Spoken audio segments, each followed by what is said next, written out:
You are listening to Grab Them by the Pod, a member of the ACE Podcast Network.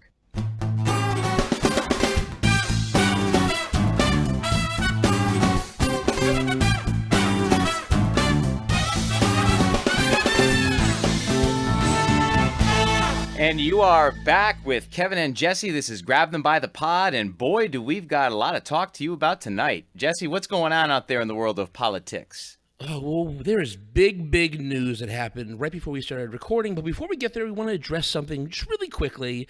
It's about our podcast. Sorry for being all about us, but sometimes, it's one for you, one for us. I want to thank everybody, by the way, for all the awesome reviews on iTunes. It's been fantastic. We've gotten so many over the last few weeks. We had one, though, last week that said they really enjoy us, but even though the fact that they're a big liberal, they found that we're a bit biased. So I wanted to say, first of all, thank you for your review and your honesty. I really appreciate it. Second of all, I don't think we're necessarily biased because there's a difference between being biased and having a point of view. Being biased means you're just against somebody or a prejudice against something just because of who they are. But I think, take what we say based on facts, on research. So, we're anti-Trump, but not just because he's Trump or because he's a Republican or whatever. We're against him because of the crazy things he says and the policies that he has.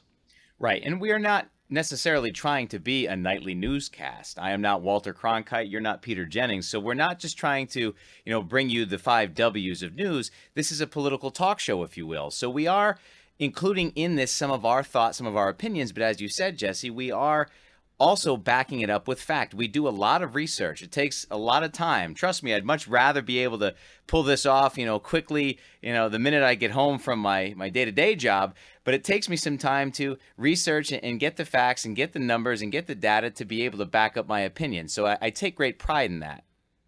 I mean, we're not crazy. We know that we skew left a bit. But just look at some of the things that have happened in the last day or so. Like today, Dan Scavino Jr., the White House director of social media, tweeted out a caption of Huma calling Kellyanne Conway a cell phone ahead of Hillary's concession. That's just ridiculous. There's no need for that. It's petty and an amateur move. Also, the Obama White House set a policy to eliminate harsh punishments for low-level drug crimes. And Jeff Sessions, of course, today announced that he wants to roll that back and not seek mandatory minimums in these cases. Drugs are illegal. You should be punished for them.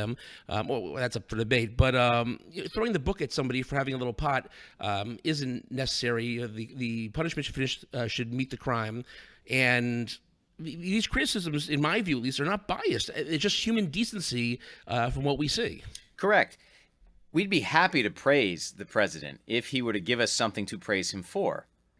It's not simply that we're looking to put him down and discredit him. I mean, I would leave that to the other party. We all remember Mitch McConnell saying that he was out to make President Obama a one-term president. That's bias. When you are, from the beginning, looking to discredit anything the other side says simply because of the party they're from and because they have differences from you. That's not what we're in this for. We simply want to hold the president accountable, and our leaders should be held accountable. So now that we've had our say there, sorry for that again. Let's get to the huge news that came out today. About an hour or so, maybe an hour and a half ago, we found out that the Trump administration has fired FBI Director James Comey. This coming while there's still an active investigation into the administration, their connections to Russia, and all that fun stuff. The senior justice and FBI officials apparently were unaware that this is coming and were shocked at this firing. Jeff Sessions and the deputy attorney general recommended that Comey be fired. And Trump sent out a letter today saying, "Well, I greatly appreciate you informing me on 3 separate occasions," he made sure that was in there, "that I'm not under investigation. I nevertheless concur with the Department of Justice that you are not able to effectively lead the Bureau." The joke about this all, if you read the longer letter from the Department of Justice, he basically is being fired, they say at least, because he was mean to Hillary. They didn't like how he handled the Hillary Clinton email investigation in a press conference back in July, which is ridiculous because Trump was quoting that press conference throughout his campaign. He was screaming, "Lock her up." It sounds really like they were just looking for a reason to get rid of him, and now they have. Well, as we've said before, when the wind blows Trump's direction and things are good for him, he's going to go with it. And when it swings the other way, then he's going to be on the attack. But I think, Jesse, it's also important to point out the letter goes on to say, the letter from Trump to Comey, that it is essential that we find new leadership for the FBI that restores public trust and confidence in its vital law enforcement mission. Considering he took this recommendation from Attorney General Jeff Sessions, Wow, pot calling kettle black here. Yeah, let's remember Jeff Sessions had recused himself from all things Russia, so I guess this is a runaround or a go-around to still be able to take care of things. Now, there's a lot of things on the internet. You can't believe everything you see. Some people are saying some action was imminent. Who knows? We don't have any proof of that. But if you look, people on both sides are like, what the hell's going on? Like Senator Dick Durbin, he's hearing that the Attorney General... He actually won't. He's not hearing anything. The Attorney General won't say whether the FBI will continue to investigate the Russia-Trump ties. GOP senators like McCain, Burr, Corker, they're all like, what the heck's going on? This doesn't, they can't use strong language, but they're saying this does not look good. And one of the members, anonymously, one of the members of the House Intel Committee is saying this is going to slow down Congress's investigation. So who knows where this goes from here? I mean, is Sean Spicer going to have the guts to have a press conference tomorrow, or is he just going to, be radio silent? I don't know. I would love, for your sake, I know how much you love to watch Sean Spicer's press conferences. But, this is just another example of political diversion. And that is something that, if anything, to give Trump some credit here, what's he good at? Well, he's good at diversion. And this, to me, just seems like another episode of political diversion here to get everybody's attention off of what's actually happening in the investigation by removing the person who was a centerpiece of the investigation, which is going to slow everything down, and who knows where we go from here. Senator Casey called it Nixonian. If you look back at some of the things that happened during the Watergate scandal, it kind of parallels what's happening now. You have to wonder who's going to replace him. They need 51 votes, so that'll pass in the Senate. You assume, although with some of the reaction, maybe they won't. But is it going to be like a Trump lackey? Is it going to be like Chris Christie, something like that? That's just going to get in there and close the book on the investigation. Or are they going to get they need a special counsel or a special prosecutor to really move forward on this Russia case, because you can't trust anybody they appoint. I just can't trust them. Kenneth Starr, are you available?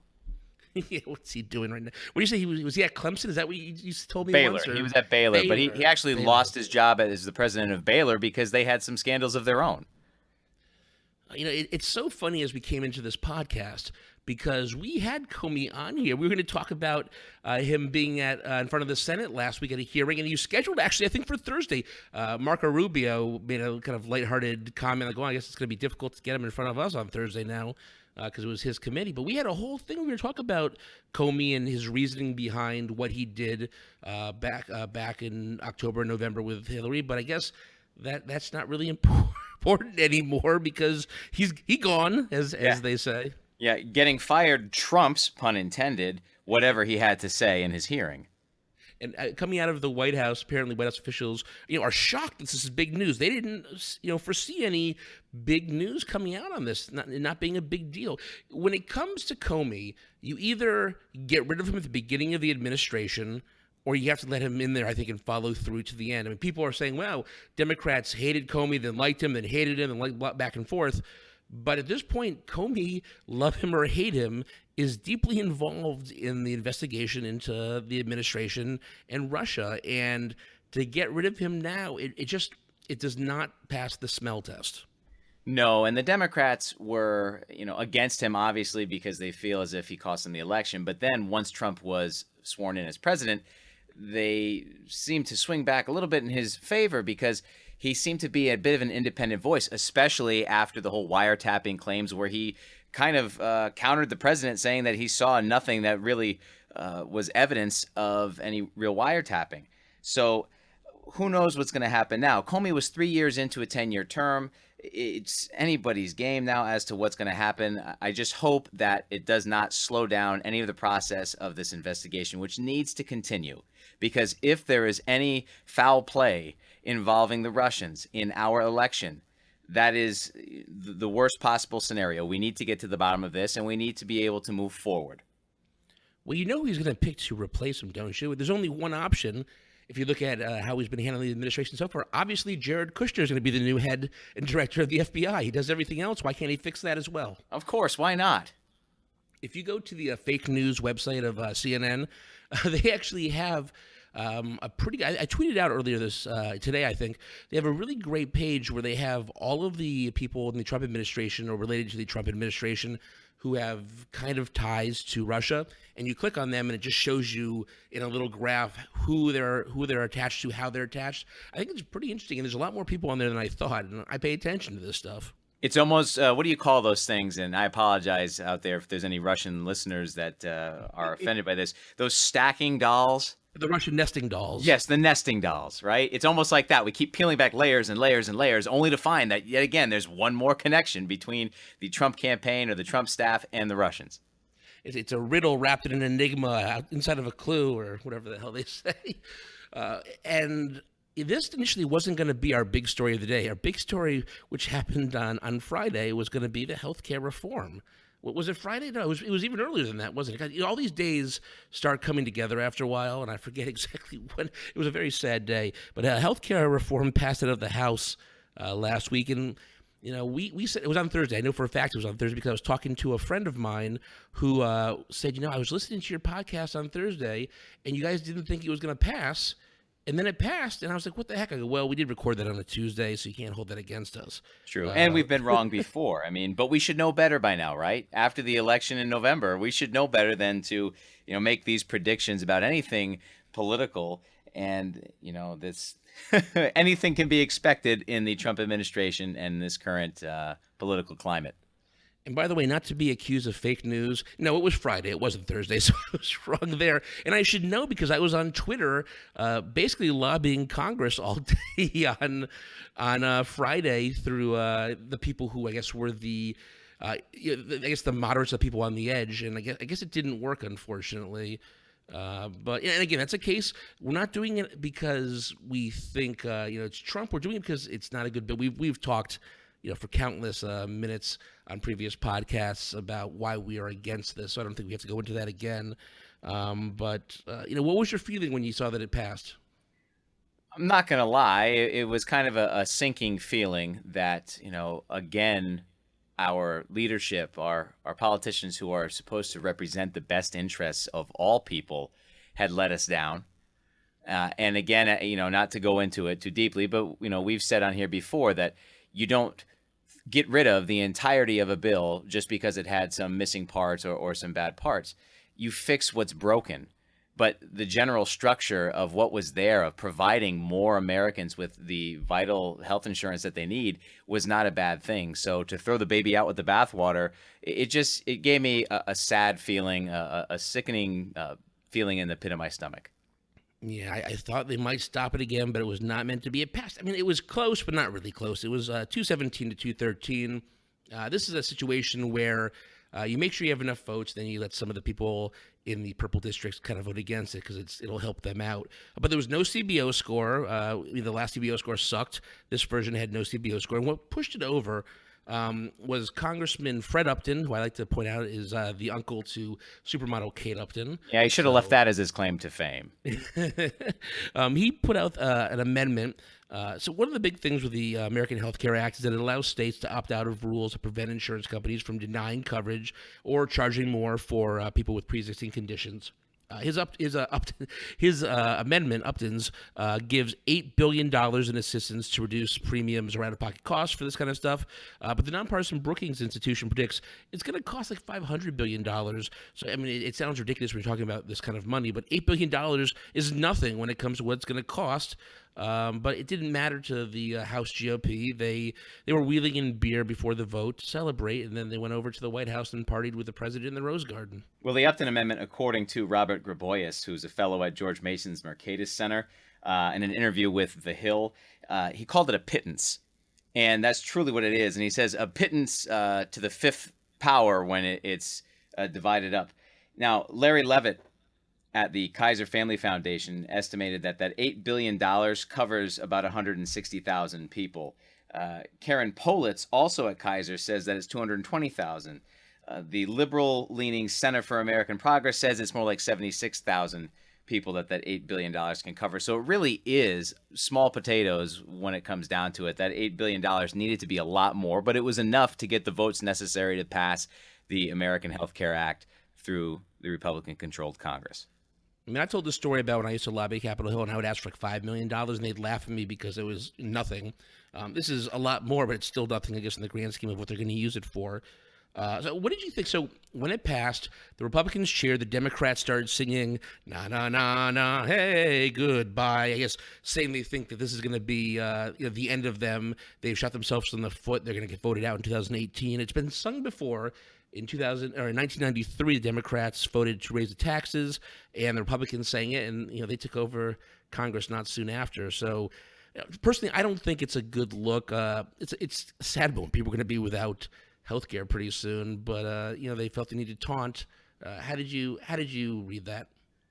I understand. I completely agree with you. I think it's a little bit tacky to do that. But that being said, in light of the fact that this is such, would seem to be a defeat for the Dems, that they have to make this into a bit of a rallying cry. So if that's what it takes, then hopefully that means that they can now get out there, campaign on this, and try to take back some seats in the House in 2018. That's what they're gearing up for, is to take back control of the House of Representatives and hopefully the Senate. That, this maybe will be the turning point that allows them to go out there and change the votes, change the tide. Yeah, I've never been the biggest fan of Nancy Pelosi for a number of reasons, but she had a pretty good speech going into the vote, basically saying, this vote's gonna be tattooed on you. You're gonna be radioactive. You can't get this stink off. So we're gonna have to wait and see. I said November 6th, 2018 will be here before you know it. That's the next congressional election day. So we'll see what happens. But in the time since this passed, over the weekend and the last day or so, people are going home. They're back in their districts. Some people are holding these town halls, and they're not going so well. So people are saying dumb things. At a town hall, Representative Raul Labrador, I know somebody used to work for him actually, said nobody dies because they don't have access to health care, which he walked back soon after because he got yelled at pretty bad. By the way, he's running for Idaho governor. There's been some talk about, don't worry, no one's going to use this waiver and opt out. No, our good friend from Wisconsin, Governor Scott Walker, has already said he'd consider opting his state out of the pre-existing conditions rule, because why not? And then Representative Chris Collins didn't read the bill. He admitted that, said, my staff did, and then found out on the air or in an interview that his district is going to get screwed more than most. So it's telling to see that people don't know what's in this bill. I know they go back to the Nancy Pelosi quote from the ACA saying, we have to vote for it to see what's in it. But we're having that problem all over again. What's more telling is that Representative Collins admits the fact that he didn't read a bill. And now this is common, right? That staff members are often the ones that brief representatives on what's in particular legislation. But he's willing to admit that he didn't read this bill and that now he finds out his district might be particularly hard hit. And yet he is comfortable enough in saying that with his reelection chances. It is, to me, why more people don't pay attention to these things when they go to vote, but they'll remember his name. The name recognition alone and the incumbency record will put him right back in Washington, despite the way he voted on this bill and despite the fact that he was unprepared for the vote. And I think a staffer is probably going to get fired come this week because they didn't tell me. It's not uncommon for them not to read the bill. That's what the staffers are there for. I used to always say Washington, D.C. is being run by 20 and 30-year-olds. But I mean, today, this is the craziest thing that a congressman from Iowa, Rod Blum, he actually walked out of an interview because he didn't like the questions, went to his town hall, and just got screamed at. So this is happening all over the place. I say let them have it. They made their bed, and they have to lie in it. You have to pay for the votes you make, whether it's good or bad. That's what happens. But the good news is, Kevin, this bill doesn't necessarily matter because the Senate will likely just throw a whole bunch of this out, and they're going to start fresh. They're going to wait for a CBO score. That'll be nice. Trump was celebrating like it was done. Like he was saying, I got rid of Obamacare. No, you didn't. You're like less than halfway there. So it's going to be interesting to see exactly how much time the Senate puts into this, and if some of the moderate Republicans or some Republicans in tough re-election states are going to be able to actually pass this. President Trump may have, as you said, celebrated a little too soon because there's a chance that no bill ever makes it to his desk, right? The way that our process works is that the same bill has to pass both houses. All right, so the compromised bill that has to pass both houses before it can get to the president to be signed into law. And clearly the Senate has already made it plain as day that they're going to make changes to this. They're going to put forth their own bill. Now, will that be able to carry over to the House and pass there, or will certain groups, Freedom Caucus, the moderates, will they have problems with the things coming from the Senate and start the process all over again? So there is a good chance that no bill ends up on President Trump's desk, and certainly not the one that passed the House of Representatives. Though I think we can be clear that any bill that lands on Trump's desk, he will sign. It could take healthcare away from everybody in America. He just sign it. It's out. It's done. So some of the things that might change in the Senate bill is like 5 or 6 things. I was reading a couple good articles on this.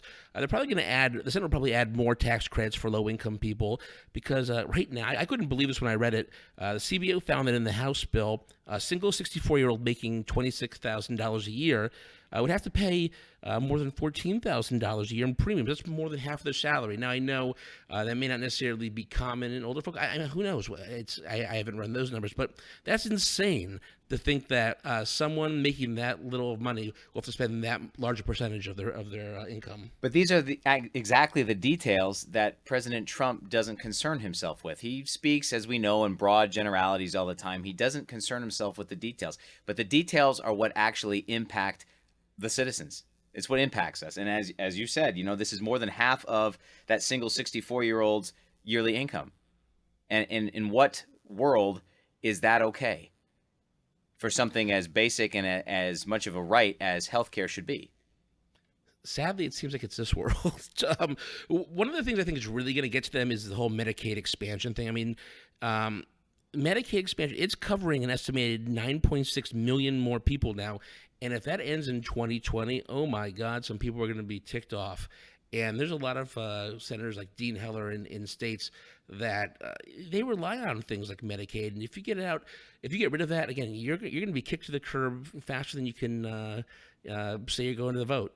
And this is where a lot of those people back in the home districts that are going to these town hall meetings with their representatives, this is what they're getting upset about, because they didn't believe or understand that was what was going to be cut when they voted for Donald Trump, especially for those that did vote for him.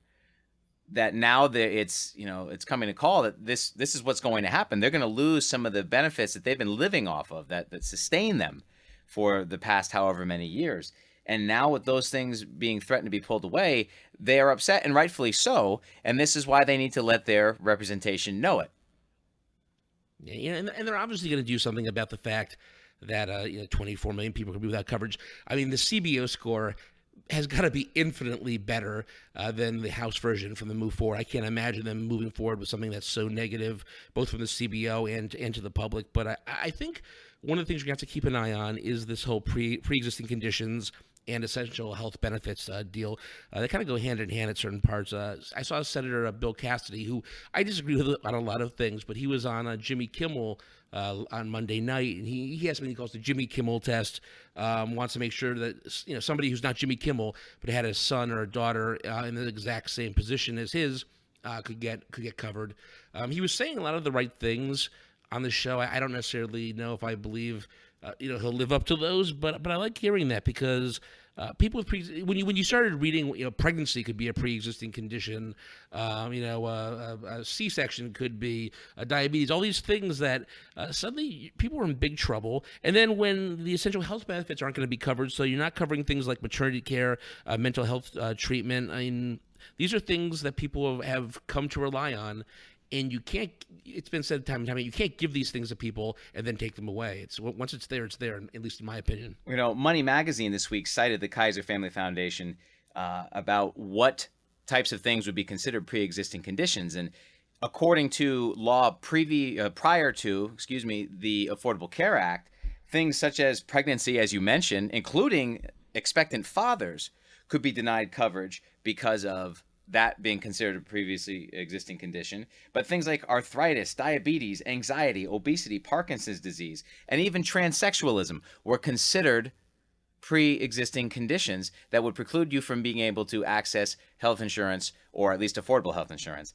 And, I think it's important to point out that pre-existing conditions keeping people from accessing health insurance is like price gouging after a natural disaster. I lived in Houston, Texas in the Hurricane Katrina / Hurricane Rita time period.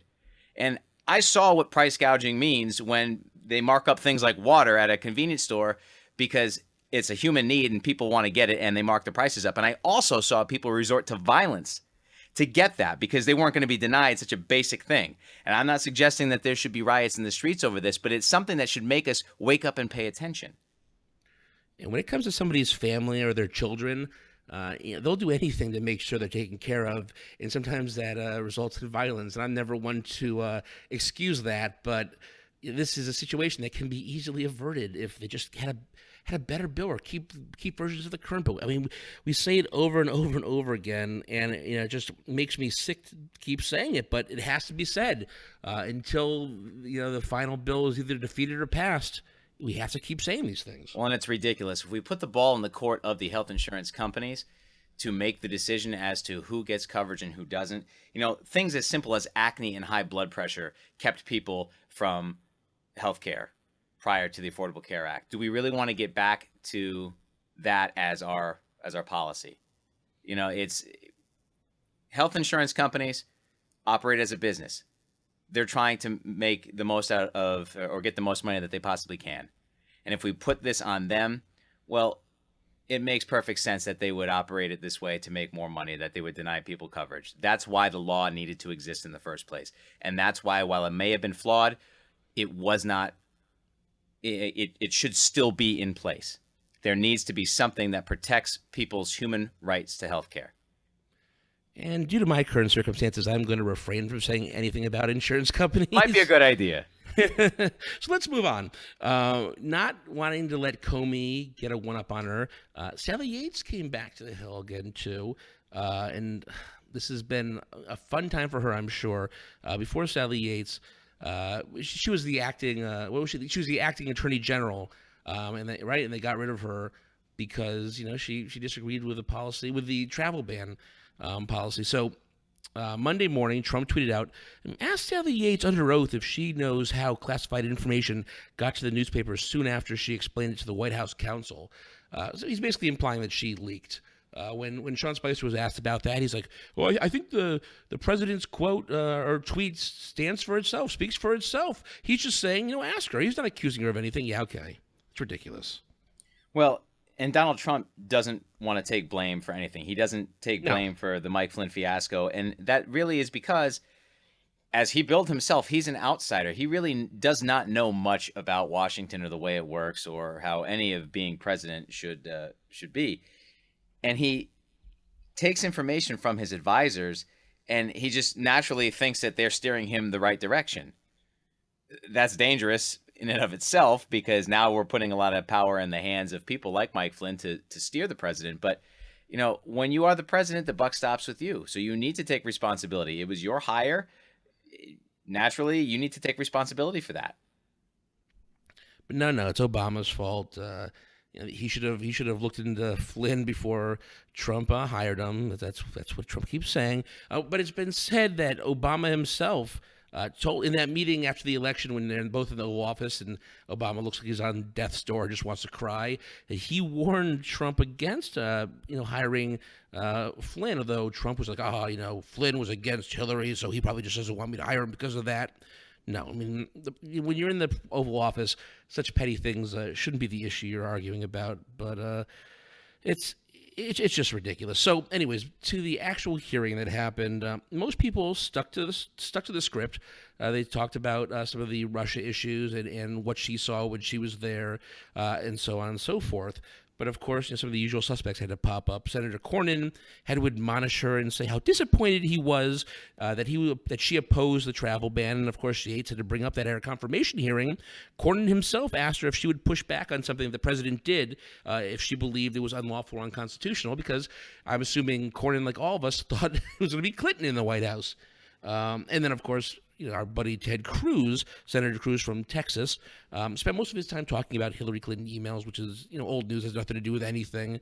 And, for lack of a better term, she made him look like a buffoon.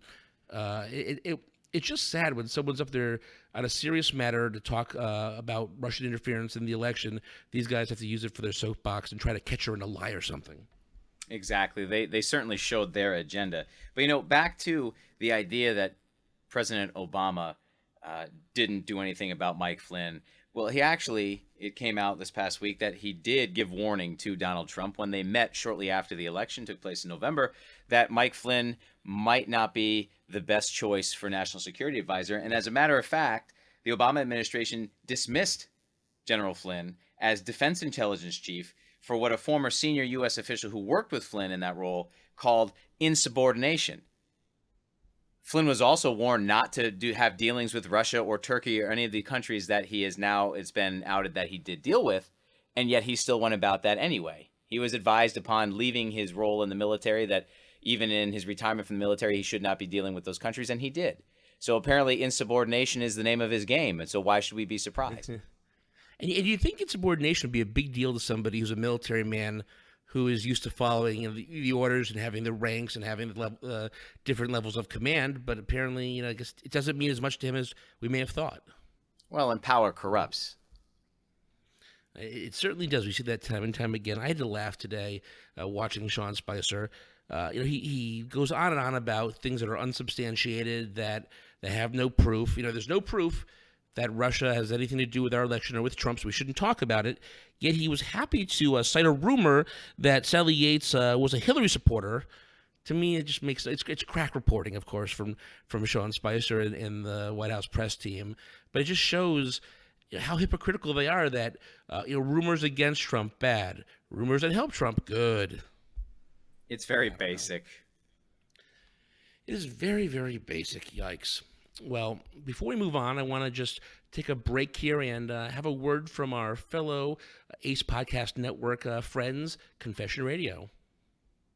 Welcome to Confession Radio, the show where people write in for advice. My name's Piers Ray. My name is Eric Ivanovich. My name is Bruce Wozniak. My name is Lainey Zerkerman. My name is Dr. Latrice Drain. My name is Dr. John McGrail. And my name is David Allen, creator and host of Confession Radio. Here at Confession Radio, we love to help other people.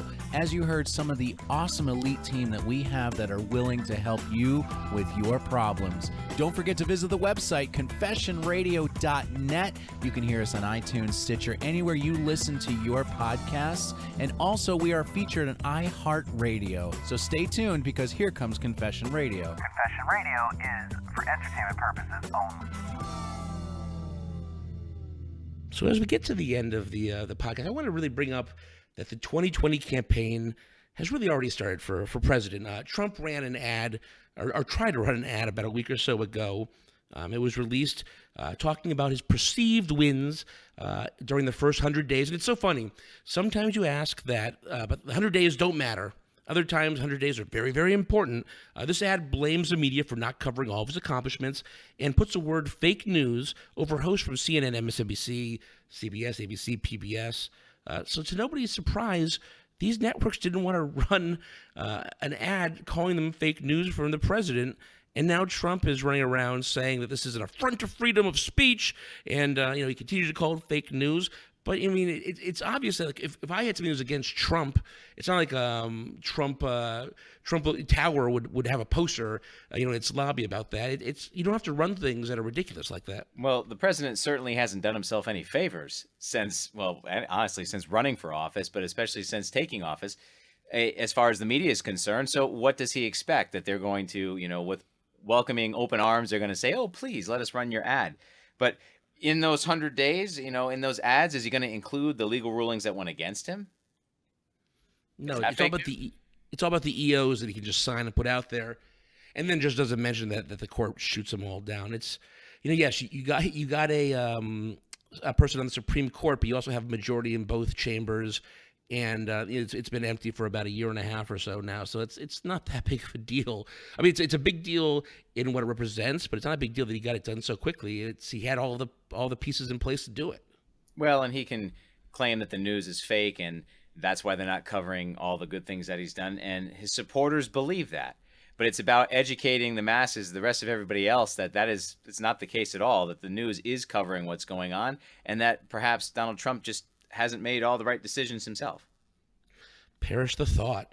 Well, The Hill earlier this week put out a list of, I had to stick this on here, a list, I think it was 43 potential people who may run in 2020. Some of them are just ridiculous. Some of them, I think, are very big, long shots. And some of them, I think, are realistic. So I want to go through some of them quickly with you, Kevin, and just get your thoughts. They had, Biden and Bernie are on there, but I think they're too old to run in 4 years. Wouldn't you agree? I would agree with you. As much as I was a Bernie guy back during the primaries, at this point he's going to be in his late 70s, and that's too old to be running the country. However, maybe some of his ideas can carry on.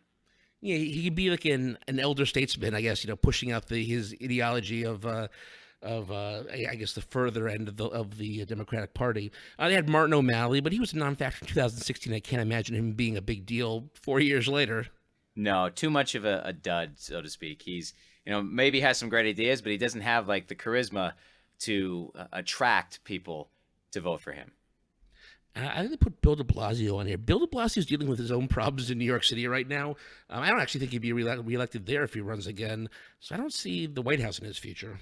No, neither do I. Stick to running New York City. It's a microcosm in and of itself. It might as well be its own country. But I don't mean to be on the same page all the time. If you disagree with me, please let me know. No, to this point, I agree with you. I think when it comes to the realistic options, and maybe we'll have a better discussion. Just to end quick, Al Gore, Howard Dean. What is this? 2000, 2004. I mean, their time is long past. Yeah.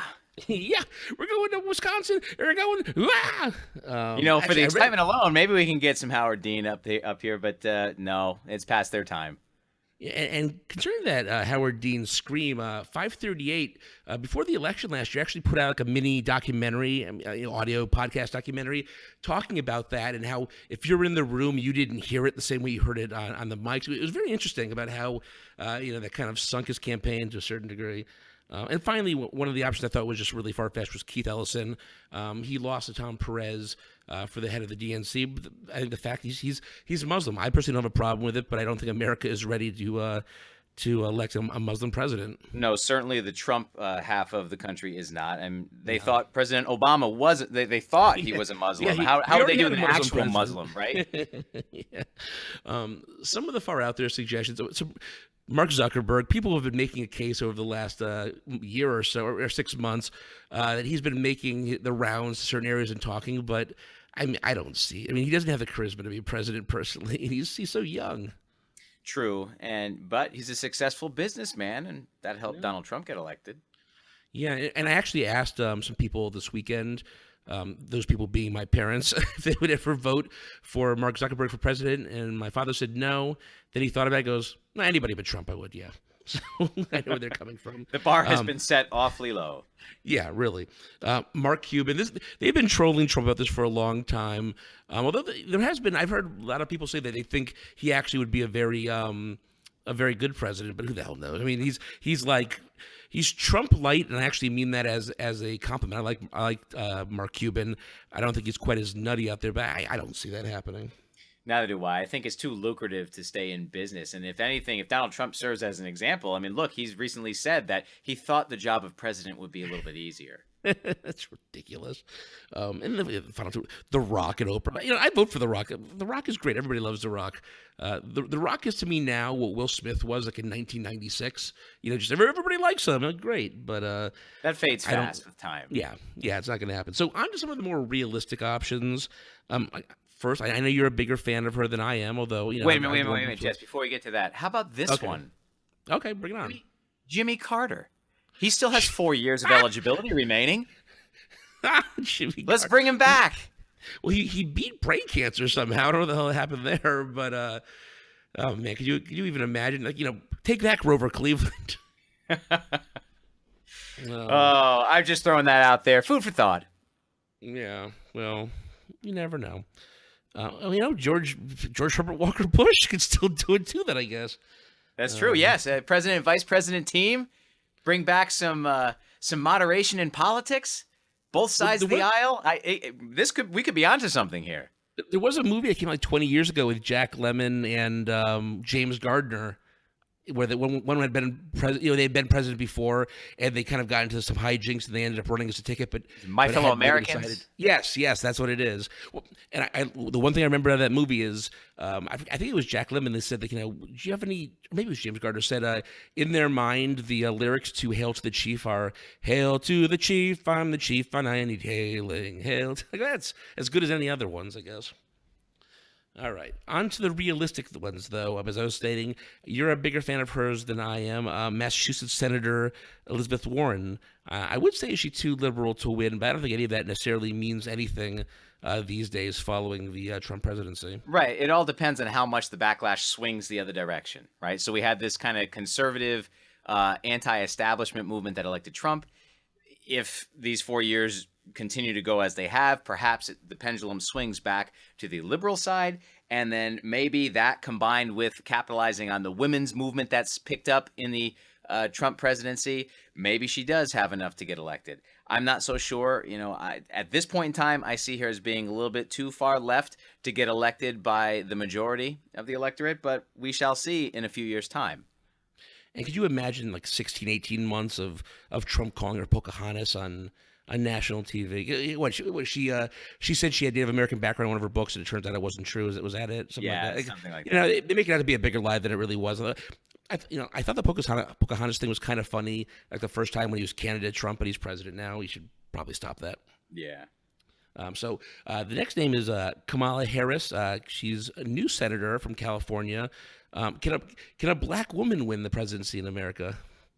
Well, I suppose in the post-Trump world that anything is possible. I see her as being too new, too inexperienced. But not only is she African-American, she's actually not African-American, she's Jamaican-American, and she's also Indian-American. So she'd be the first Indian-American president as well. Bobby Jindal, take a seat. Yeah, sorry, Nikki Haley, sit down. Well, I think she, from what I hear, I don't know much about her. I've heard that she's pretty good at what she does. So she has, I think, a big future, but I think this is not the time. Chris Murphy, our wonderful senator from Connecticut. The New York Post actually reported that he was one of 4 people that Steve Bannon has hired consultants to look into their past and their backgrounds. So I don't know if they think he's a legitimate candidate, or they just don't like hearing him squawk about Trump all the time and are trying to dig up some dirt on him. Well, he's made it a point to kind of be one of the spokesmen for the anti-Trump movement within the Senate, speaking out at every chance he gets against any of the policies that seem to be coming from the Trump White House. But, to me, Chris Murphy has had quite a meteoric rise. I can remember almost 15 years ago now when I was a lowly intern in the Connecticut General Assembly, and he was a young, upstart 25-year-old state senator. So it would be pretty exciting for me personally to see him running for president. But, I'm not sure. We'll see how these next couple of years go. He's certainly making a name for himself in the Trump presidency. I suppose I can overlook the fact that he beat my former boss, Nancy Johnson, to take a congressional seat. We have Amy Klobuchar, Minnesota senator. She has re-election next year she has to worry about, but she also is going to Iowa this weekend to give some speeches, which, why would you go to Iowa this early if you're from Minnesota? Because you really like corn. Yes. Yeah. Or you're setting the seeds for a caucus in 2000. I guess the caucuses would be in 2020 as well, right? Yeah, they start probably around February, March. I can't even remember. I'm so caucus and primary down. I just don't want to think about that quite yet. It would be early 2020. Now, seeing as how the Democrats didn't do so well in that region of the United States in this last election, perhaps somebody from the Midwest with some clout in the region could carry that area again. Well, I'm actually going to be in Minnesota in about a week and a half, so maybe I'll ask around and see what they think about her. Yeah, get the 411. We have Cory Booker's up next. He's a New Jersey senator. What was he? The mayor of Newark. Was it Newark? I was going to say Hoboken. No, it's Newark. Again, he's new. Honestly, he may run. I don't think he'll win or get the nomination. Probably not. I think he's got a lot that he can do in the Senate. I'm not sure that. I don't know. He's definitely putting the feelers out there. I'm hearing some buzz about him. I get a ton of emails from Cory Booker's office, and I don't live in New Jersey, so that tells me something. But I don't know. I'm not so sure he's the right guy either. Historically, governors have done better than senators. They argue a governor, has run an executive branch within their state. So Andrew Cuomo, New York governor, he's hired 2 fundraisers from Florida, which might be telling. This would set up yet another New York versus New York presidential election, with Trump and Clinton both being from New York as well.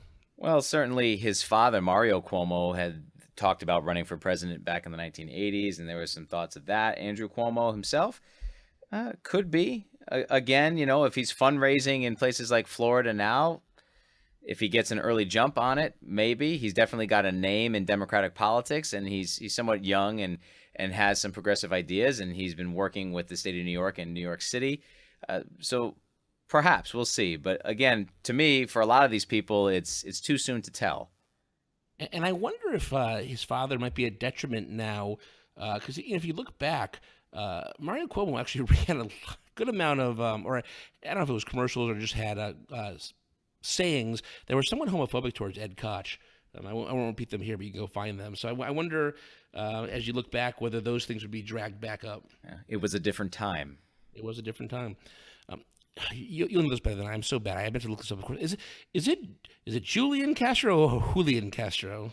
I believe it's Julian Castro. All right. I don't want to be culturally insensitive here. He's a former mayor of San Antonio and former secretary of HUD. Rumor was he was rumor, just like Sean Spicer. Rumor was he was on the short list of Hillary's VP picks. Definitely a young up-and-comer in Democratic politics. Hispanic, could carry the burgeoning Hispanic vote that this country is seeing.